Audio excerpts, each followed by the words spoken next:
let's shout for the children and families. Let's just shout for them. So first of all, I want to thank everyone for coming out and for all the work that everyone has been doing to give voice to these families, to these children, and to this issue. I was just in there. I got a tour of that detention facility, and then I sat down and spoke for some time and visited with the mothers who are there. And my heart is broken. These mothers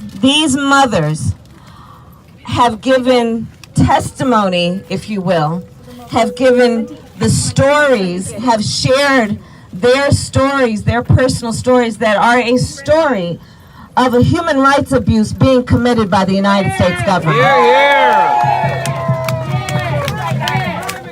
And we are so much better than this. And what we have got to do is fight against this. This is contrary to all of the principles that we hold dear and that give us a sense of who we are when we are proud to be Americans. But we have no reason to be proud of this. We have no reason to be proud of this. This is a situation where the United States government and this administration brought upon itself and the reputation of the American public, brought upon us without a request, shame.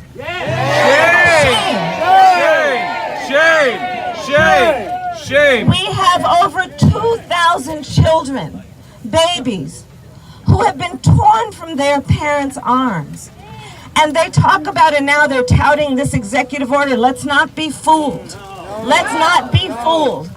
The reality is that this administration brought it upon itself to create a zero-tolerance policy while vilifying a group of people who have traveled through countries seeking asylum, fleeing murder capitals of the world. And what do? Look at this place behind me. We imprison them. We imprison them. We put them behind barbed wires. I walk through that. I am a career prosecutor. I have visited many prisons and jails. That is a prison. You walk through the halls and the doors clank shut and there are bars on the windows.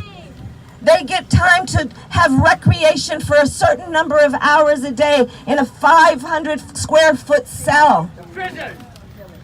These parents, they're being told, well, we were told, a United States senator was told, oh, they get phone calls for free for their parents when they call their children. But when I sit down with the parents, it is very clear that they are charged for those calls. Now let's also be clear about what's happening in this prison they call a detention facility. For when they work and they are asked and they are charged with working, you know how much they are paid? $1 a day. The phone calls cost 85 cents a minute.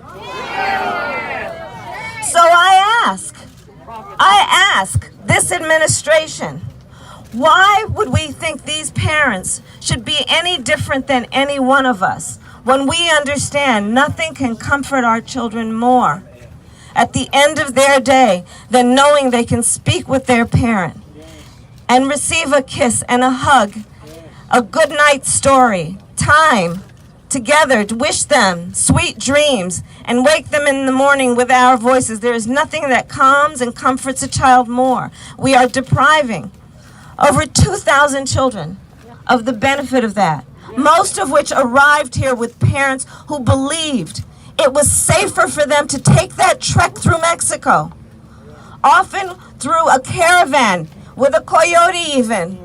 They decided to endure all the risk that might present because they knew the risk to their safety and health and well-being was worse in the place from which they came.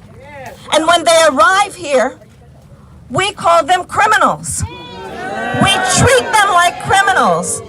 That is not the sign of a civil society. That is not the sign of compassion. And a society will be judged based on how it treats its children and the least among us. Hear, hear. We will be judged harshly for this. Yes, we will. We will be judged harshly for this. And so the question becomes, what are we going to do about it? And I say we stand up, we speak up, we shout, we march, we fight to make sure that these families and these babies and these children have a voice, and this administration be forced to face the hypocrisy of what they have done to reconcile the lack of connection between what they say they care about and what they actually do, because frankly, I'm too busy watching what they're doing to hear what they're saying. And what they're doing is tearing families apart. The government should be in the business of keeping families together, not tearing them apart. Hear, hear. So, the bottom line is this. We have to keep giving these children and their families a voice. These mothers that I spoke with, they think that they're alone. We need to remind them and everyone else that they are not alone and that we all stand with them. So let's keep being a voice, and let's make sure that we put all of the attention into also making sure that those 2,000 plus children are reunified with their parents. Let's make sure that we understand that we need to end this misguided, misinformed red meat policy around this no tolerance policy. Let's understand that this is not reflective of who we are as a country, and we can be better. And guys, here's the bottom line as far as I'm concerned. This fight for us is about love of country. Hear, yes, yes. I'm not letting anyone take away our flag. This is our flag. This is about patriotism. This is a fight born out of knowing who we are and fighting for the ideals of our country. And that is what we are going to continue to do. Fight for the ideals of our country. Because the bottom line is this. Years from now, our children, grandchildren, people are going to ask us, where were you at this moment? At this inflection moment? Yes, they will. And what I know we are not going to do is we are not going to just simply say, this is how I felt. We are going to talk about what action we took, what we did, how we fought for the best of who we are. So let's keep on, let's speak out, let's march, let's fight, let's be the best of who we can, and let's defeat these misguided policies. Let us not deter. Thank you.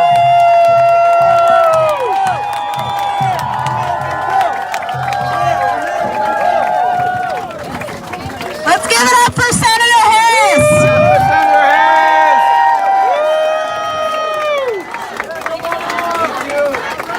Kamala. Ho ho. Donald Trump has got to go. Hey hey. Ho ho. Donald Trump has got to go. Hey hey. Ho ho. Donald Trump has got to go. Hey hey. Ho ho. Donald Trump has got to go. Hey hey. Ho ho. Donald Trump has got to go. Hey hey. Ho ho. Donald Trump has got to go. Hey hey. Ho ho. Donald Trump has got to go. Hey hey. Ho ho. Donald Trump has got to go. Hey hey. Ho ho. Donald Trump has got to go. Hey hey. Ho ho. Donald Trump has got to go.